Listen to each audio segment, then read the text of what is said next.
Hi everyone, this is Ida of Created to Create. Hopefully back with the last part of this organization, Dollar Tree organization shelving unit. And this is what we have so far. And I do recommend that if you do have those little clips, like the one I use down here, if you have them, go ahead and use them on the front and the back. I'm not going to use them for the sake of the video, but it would help you. So here is the last one of the boxes that measured 5 by 10 that had the section cut out. Here's the last one, and I'm going to go ahead and add glue to that on the sides as we have been doing. I'm going to be out of frame for this because my box is getting a little big there and there's not enough room to be under the camera, but you guys already saw me do that previously when we started out, so you know what I'm doing. If you haven't checked out the first video, I recommend that you do, because that's where you get all the measurements. So here is the last section, and I'm just going to kind of push one of these in and go ahead and slide it into place, and see how it ends up flush with the top. That's what you want it to do. You want it to be flush on top. So here we go. Here's the top, but I am going to add another piece on top because I want it to be really, really sturdy. And now we're going to add the back to this. Let me put it down, make sure everything's flush. At this point, when we get it complete, if you are going to cover this with paper and you don't want to see the craft paper, I suggest that you take some gesso, whether it be white or black, and use gesso. And then if you're going to paint it. But first use the gesso, because what the gesso does, it kind of puts a sealer or a protector on the paper so it doesn't warp and absorb all the water from the paint that you're using. So you want to use gesso first and prepare it. So here is our box. On this one I did enough for 6 boxes. And now we're going to put the back on here. And hopefully I got the measurements of the back piece correct, because I was just sitting down and writing down. And let's see. Am I off? Nope, that looks pretty good. So here is where the 7. Now, if you don't want to cut the back until after you have everything put together like this, that way you can measure, you can do that. I mean, that would be a great idea, because this one slid a little bit. Make sure that they don't slide in between. Like this one wants to slide a little bit in between. You don't want them to do that. You want them to line up one on top of the other. Well, let's take this piece off, because this one's in my way.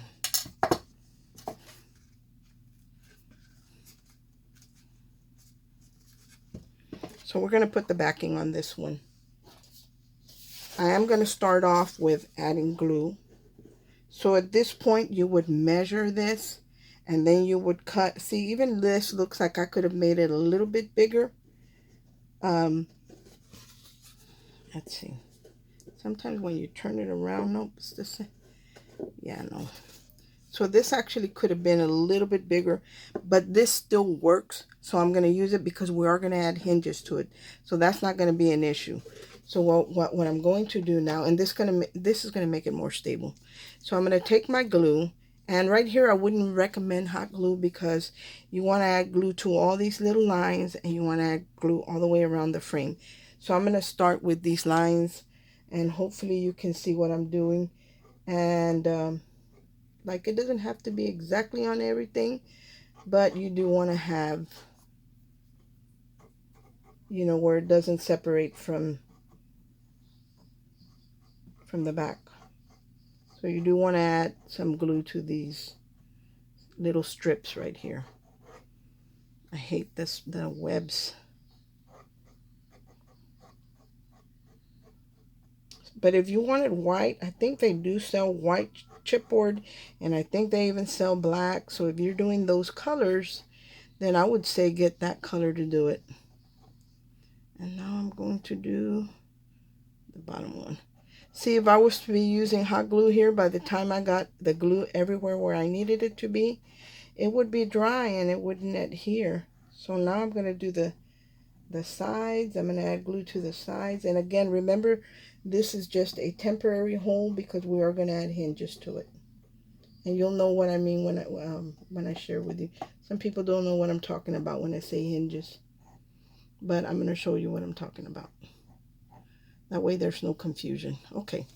So I got glue on every row. I added glue. Now I'm going to take the back piece. I hate these webs.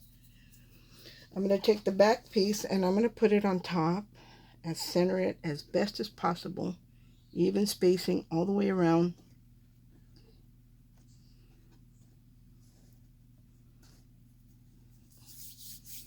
Getting glue all over me.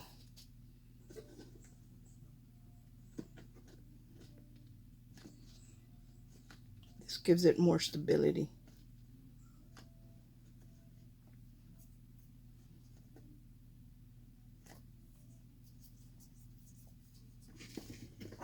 So I would recommend that you don't cut the back piece like I did, because really mine could be a little longer. Wait till you put your shelving in. That way you have a better idea what size of backing you need. But this is still going to work. There's the inside of my box. You see where you can see the gaps because my cardboard is short? You won't see that when we get done.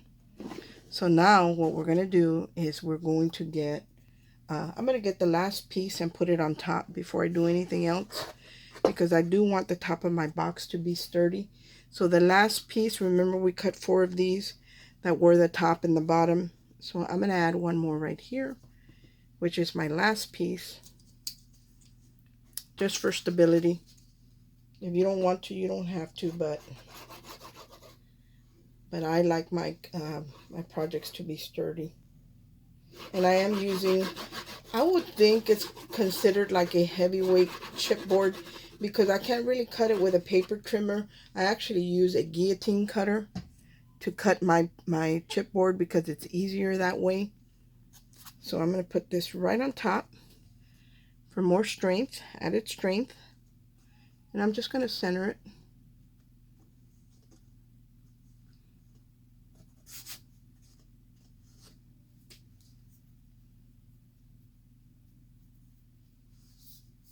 Actually, I didn't even need to cut out the groove on that top one, because we actually added a piece to the top. So on the last shelving, you don't even have to put a groove on there. And when I'm talking about groove, I'm talking about these right here. On the top one, you don't have to do it. Okay. Make sure it's flush on the front.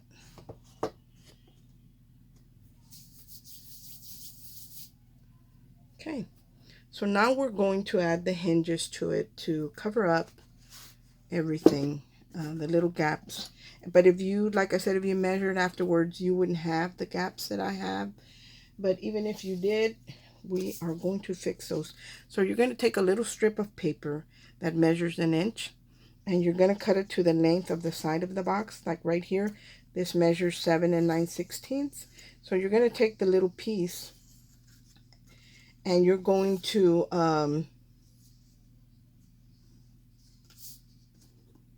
yeah, this is about right. This is a little short, so I'm going to grab a longer one.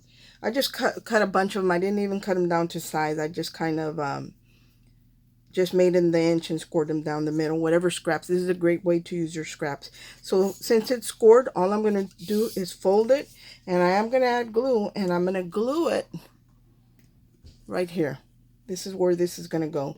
But I'm going to give my little self a mark right here, so I can just cut it off with a pair of scissors. I don't even need my paper trimmer. Give myself a little mark.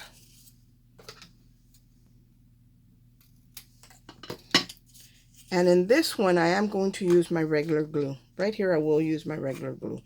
I don't need that stuff. And all I'm going to do is like when we're putting any type of box together, really. So I especially make sure to put glue in the center where I scored it. A lot of times that's the area we avoid. In this case, you don't avoid it. So I'm adding glue, and I'm going to add it here. And this is going to give it strength.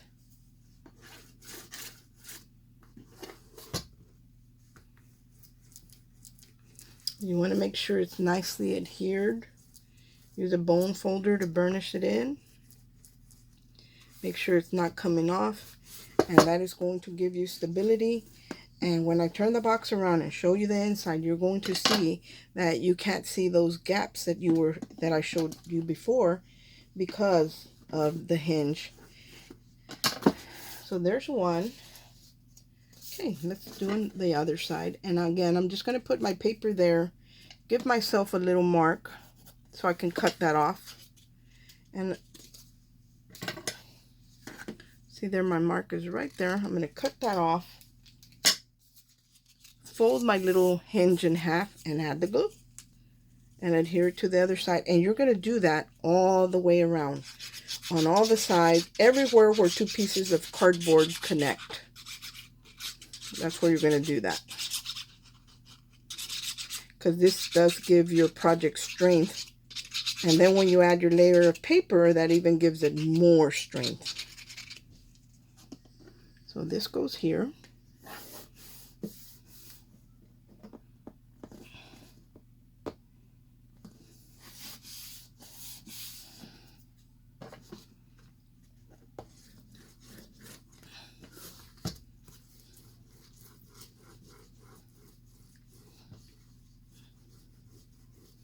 Nice and glued down. Now I'm going to show you the inside of the box. See how you can't see the gaps anymore that you could see in the corners? You can't see them anymore because of the hinge.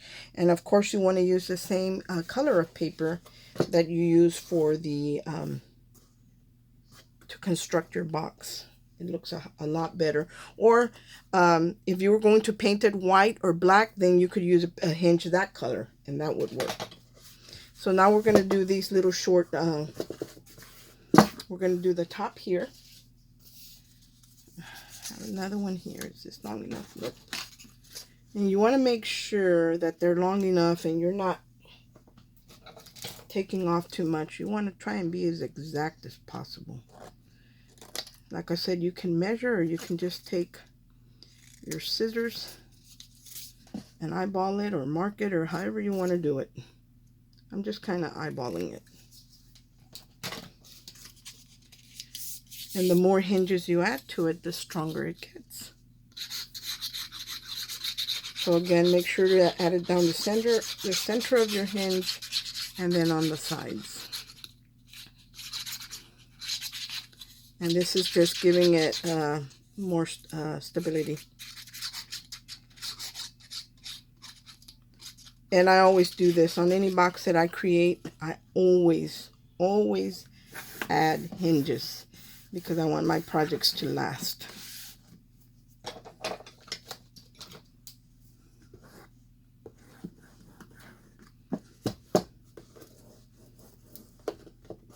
So now we're going to add them here.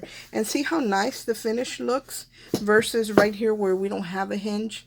It doesn't look as nice as in the areas where we do have hinges. How many minutes are we now, guys? 13. So now we're going to add these little ones.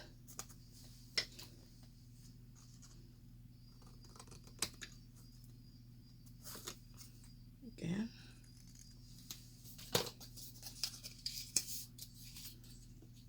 Like literally, guys, this is all. Now this is the last hinge I'm going to put on here because I only want to do it in 2 videos, guys. So I'm going to finish the inside, and you continue putting these hinges everywhere your box has these, where you connected another piece to it. And I'll show you where anyway. That way you know exactly what I'm talking about. But I want to get through this in as short of videos as possible. And I did promise the typewriter, guys, and the reason I'm doing it this way is because I did do a portion of the typewriter, and when I went to edit the first time, something happened and it wasn't able to do it. And then I did it again, and it took me a long time because it was a lengthy video, and then it wouldn't even save it, the edited version of it. Sorry. So it ended up not saving it that way, so I would have to go in again and edit again, and I had had enough that day with the computer, so I didn't do it. Anyway, you're going to continue to do that on the sides of your box all the way around, everywhere these are connected, on the bottom, on the back. I'm actually going to go ahead and do this back portion right now because I want it to be nice and sturdy. So I'm going to do this one. Let's go ahead and do the bottom piece. And then I'll go to the inside of the box because I do want to share that with you on how to make the shelving inside a little bit more sturdy. So let me just do this one really quick. So before you start doing anything else, make sure you have all your hinges in place where all the, the weak spots are, where all the cardboard connects, chipboard. You could also do it out of a cardboard box. If you can cut straight enough on a mat, you can definitely do it with just any old cardboard box that you have lying around. It will work. Now I'm going to set this one here.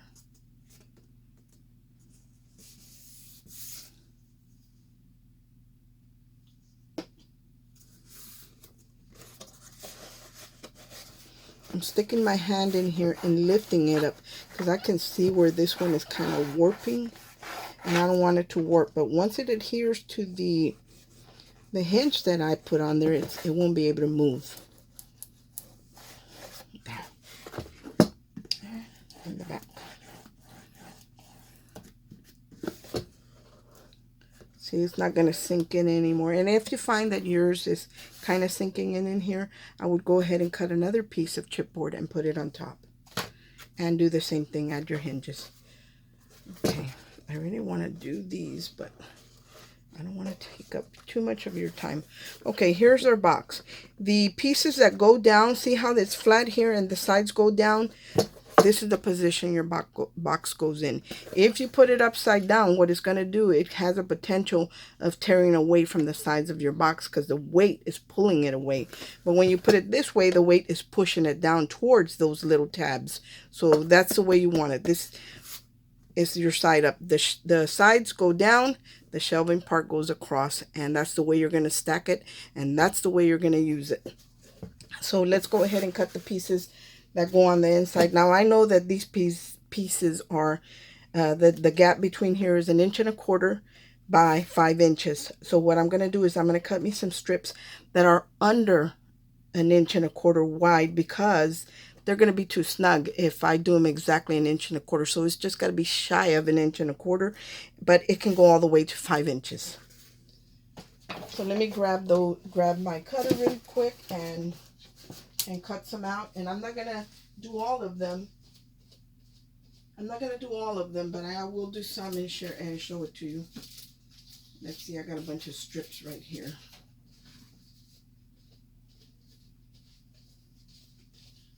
So this is what I had left over, and you have a bunch of these little strips, and these might already be the right width, and we might not have to do anything else with them.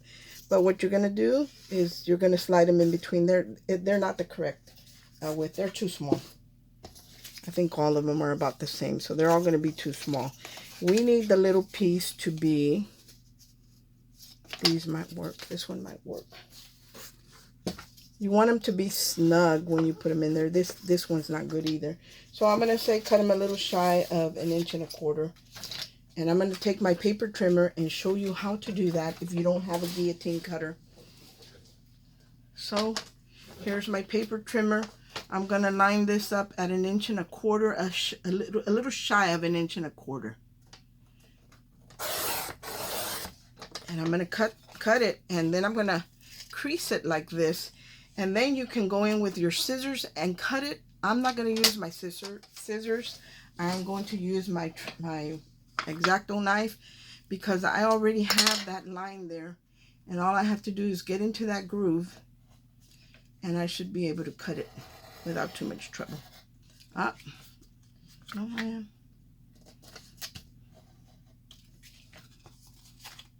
So you can pretty much just go in there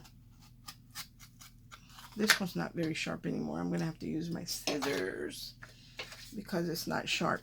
But see how it opens there? That means you can just get your scissors right in there and trim off that piece.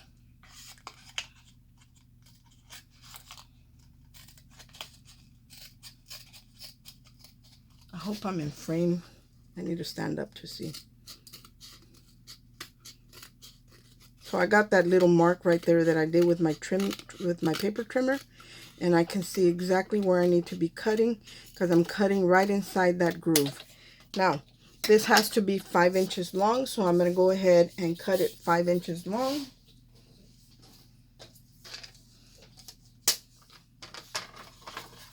Again, I'm going to give myself my mark with my paper trimmer.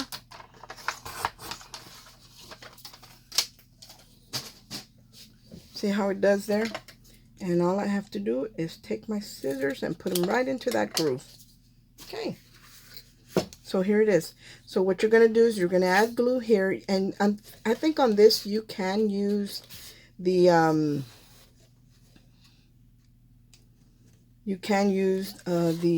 regular glue.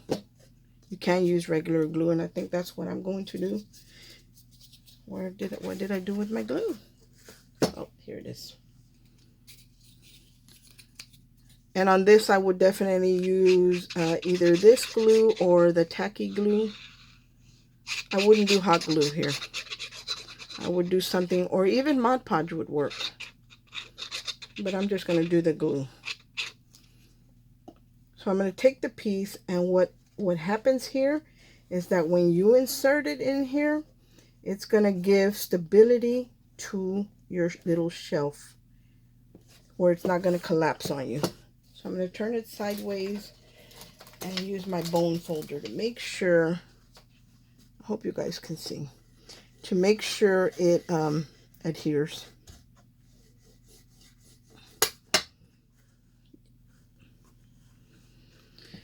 And then you would do the same thing. You're going to do the same thing on all this side and all this side. And this is too short, but you're going to do it, like I said, a little shy of 1.25 inches, and you're going to slide them into place and glue them in place. And that's going to give your shelf more stability, where even if it happens to tear where we trimmed it with a paper trimmer, it still wouldn't fall in because you have this extra piece of chipboard here that gives it support, so it can't come down because it's too wide. It can't, you know, it's not going to buckle and come in because of this little chipboard that you have here. So you're going to have it trapped in between this little piece and the piece that you have in here, besides what's glued on the side.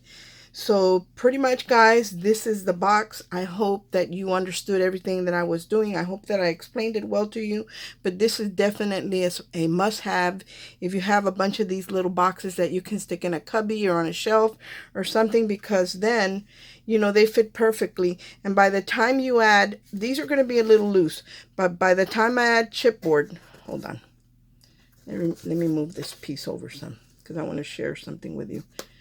By the time you, that's not glued down, I just stuck it in there. By the time you add your, it fell in. By the time you add your little box in, and then you decorate that paper, you're not going to have a lot of wiggle room. As you can see, there isn't a lot. And my other side is not even in place yet. Plus, I haven't added paper. So the more layers you add to it, the narrower the opening gets. So that's why I gave myself a little bit more than, that's why I gave myself a 1/2 inch, because I wanted to add some side chipboard for support, plus designer paper. So before you put in the sides like we did on the other one, let's say this one were the right size, I would actually paper the side that you're going to see before I even glue it into place where I want it. That way I didn't have to worry about sticking my hand in there and trying to adhere paper to it. You can actually add the paper to wherever you're going to, you know, the side you're going to need, and glue the back side in, and your sides are already papered. Anyway, that is what I created, and I hope that this explained it well to you. If you have any questions, feel free to ask. I hope everyone is having a great day, and God bless. Bye.